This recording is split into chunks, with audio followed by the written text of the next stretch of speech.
எல்லாருக்கும் வணக்கங்க. இன்னைக்கு நான் சூப்பராக ஒரு மில்க் ஸ்வீட் தாங்க செய்ய போகிறேன். இந்த ஸ்வீட்டு ரொம்ப சூப்பராக இருக்குங்க. இந்த ஸ்வீட் செய்ய ரெண்டே பொருள் போதுங்க. இது நீங்கள் சட்டுன்னு செஞ்சுக்கலாங்க. வாங்க ரெசிபி எப்படி செய்யறதுன்னு பார்க்கலாம். 1 லிட்டர் பால் எடுத்திருக்கேன். ஒரு பாத்திரத்தில் ஊற்றி ஸ்டவ்வில் வச்சு காய்ச்சிக்கிறேன். பால் நல்லா கொதிச்சு வரும்போது அரை எலுமிச்சப்பழம் ஜூஸ் பிழிஞ்சு வச்சுருக்கேன். அதை இதில் சேர்த்துடுறேன். பால் உடனே திரிஞ்சு வந்துடும். இப்போ ஸ்டவ்வை ஆஃப் பண்ணிடலாம்.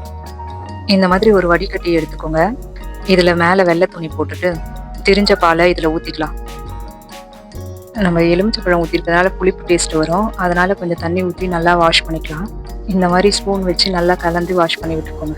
இந்த துணியை அப்படியே மூட்டை கட்டி ஒரு வெயிட் வச்சுட்டு ஒரு 20 நிமிஷம் அப்படியே விட்டுருங்க. 20 நிமிஷம் ஆயிடுச்சு. இப்போ வெயிட் எடுத்துகிட்டு பார்க்கலாம். பாருங்கள், நல்லா பன்னீர் ரெடி ஆயிடுச்சு.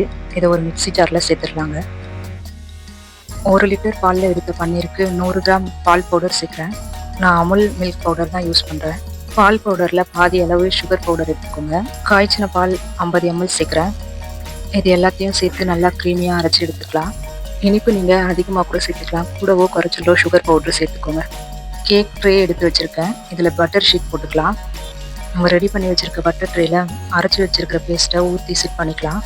ட்ரேயில் க்ரீம் ஊற்றுனதுக்கப்புறம் இந்த மாதிரி நல்லா எல்லா இடத்துலையும் பட்டுற மாதிரி ஸ்ப்ரெட் பண்ணி விட்டுக்கலாம்.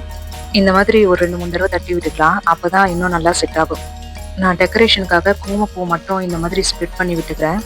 நீங்கள் உங்கள் விருப்பத்துக்கு ஏற்ற மாதிரி பாதாம், முந்திரி, பிஸ்தா இதெல்லாம் கூட கட் பண்ணி மேலே தூவி விட்டுக்கலாம். இட்லி பாத்திரத்தில் 2 டம்ளர் தண்ணி விட்டுக்கிறேன். 5 நிமிஷம் தண்ணி ப்ரீ ஹீட் பண்ணிக்கோங்க. இந்த தண்ணி உள்ள இந்த மாதிரி ஒரு கிண்ணமோ இல்லை ஸ்டாண்டோ வச்சுக்கலாம். இப்போ இதில் நம்ம செட் பண்ணி வச்சுருக்கிற கேக் ட்ரே எடுத்து வச்சிடலாம். இப்போ மேலே மூடி வச்சுட்டு இந்த ஓட்டையை க்ளோஸ் பண்ணுறதுக்காக நான் ஒரு கிராம்பு எடுத்து இந்த ஹோல்ஸில் வச்சுக்கிறேன். இது 15லேருந்து 20 நிமிஷம் அப்படியே வேக விட்டுடலாம். 20 நிமிஷம் ஆயிடுச்சு. இப்போ ஓப்பன் பண்ணி பார்க்கலாம். பாருங்கள், நல்லா வெந்து வந்திருக்கு. உங்களுக்கு பார்க்கும்போதே தெரியும். இப்போ ஸ்டவ் ஆஃப் பண்ணிடலாம். கேக் ட்ரே எடுத்து வெளியே வச்சு கொஞ்சம் ஆற விட்டுக்கலாம்.